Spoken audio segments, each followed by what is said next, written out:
Bonjour, nous sommes aujourd'hui mercredi et donc comme je vous parle, je pense que vous me verrez vous demain, mais comme je vous parle, réellement j'ai choisi la matinée de France Inter d'aujourd'hui.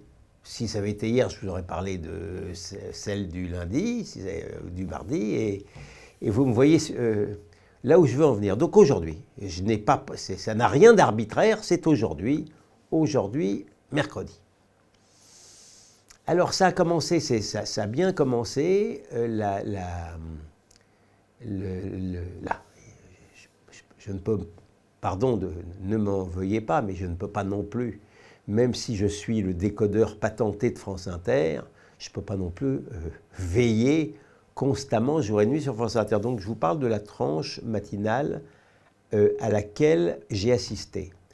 Et donc j'ai d'abord entendu un éditorial de M. Yael Gauze, qui c'est l'éditorialiste politique principal, qui a succédé à Thomas Legrand, qui est parti chez Libération.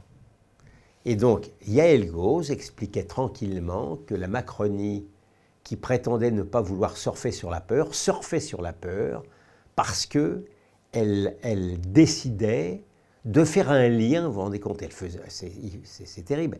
La Macronie faisait le lien, désormais, entre immigration et insécurité et immigration et terrorisme. Et donc, c'était joué sur les peurs, donc j'imagine que c'était faux. C'était faux.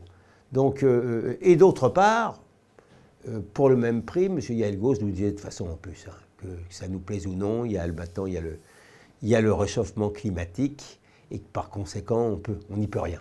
L'immigration, elle est là, qu'on le voit comme un problème ou pas, circuler, il n'y a plus rien à voir. Donc ça, c'était l'éditorial politique du matin sur France Inter.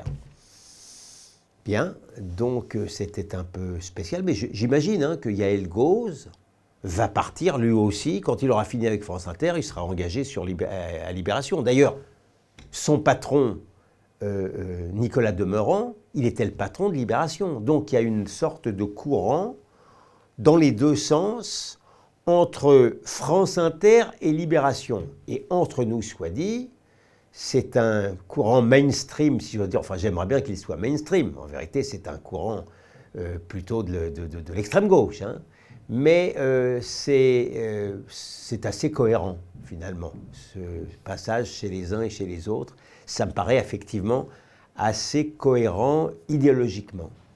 Alors ensuite, ce que j'ai entendu, et qui n'était pas piqué des hannetons non plus, c'était Léa Salamé qui parlait de scènes de liesse sur les Champs-Élysées. Elle a réuni en vérité, elle a décommandé Aurélien Pradier, et tout à fait cessante au regard de l'actualité. Alors, vous verrez qu'on ne boycotte pas le Qatar hein, sur France Inter.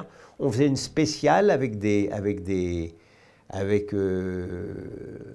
Madame Slimani, qui est d'ailleurs tout à fait respectable, sur la victoire marocaine. On était au Maroc, c'était le Maroc à Paris, donc il y avait et pourquoi non. Mais donc ils expliquaient leur joie. Bon, mais surtout, et non pas, comme je l'ai dit dans un autre propos, on aurait pu peut-être fêter la joie des Portugais, mais bon, qui sont en Europe, ou pleurer la défaite de l'Espagne, qui est en Europe, mais c'est comme ça. Bon, ne discutons pas. Ne boudons pas leur plaisir. Mais ce qui était beaucoup plus grave, c'est que Mme Léa Salamé s'est contentée d'indiquer qu'il y avait eu des scènes de liesse sur les Champs-Élysées. Ça, c'est insupportable. J'avais prévu que ça serait ainsi, mais c'est insupportable parce que aller sur Twitter, il a fallu que la veille, j'avais prévu que ça se passerait ainsi. Quand j'ai appris comment ça se passait, quand j'ai appris les débordements, eh bien la radio d'État, celle qui fonctionne avec vos impôts, vous a caché délibérément ce que j'ai relayé à la suite de M. Ciotti sur les scènes non pas de liesse, mais sur les scènes de violence à Nice, où on attaque les autobus et où on s'en prend aux passants et aux policiers.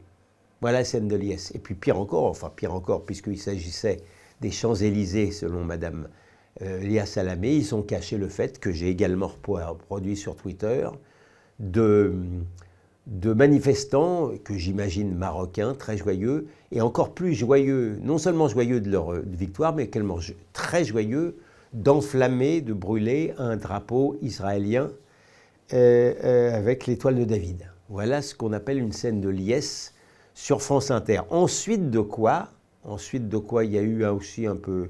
On a présenté ensuite, il y a eu M. Boris Vallaud, il était invité, ça, j'imagine qu'il respecte le temps d'antenne, je ne dis pas là-dessus, mais bon, on l'a présenté comme faisant partie, avec la nupe, de la gauche radicale. Voilà. D'un côté, il y a la gauche radicale, et de l'autre côté, il y a l'extrême droite.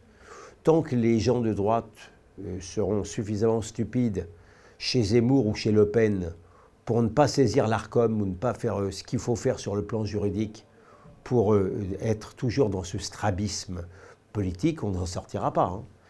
Parce que, bon, moi, avec ma petite voix, je ne peux pas constamment et seul me plaindre de cette tricherie lexicale. Et donc, après, où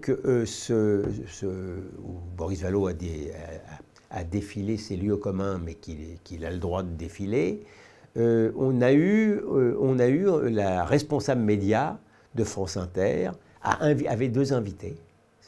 C'était Madame de Villers, elle avait deux invités.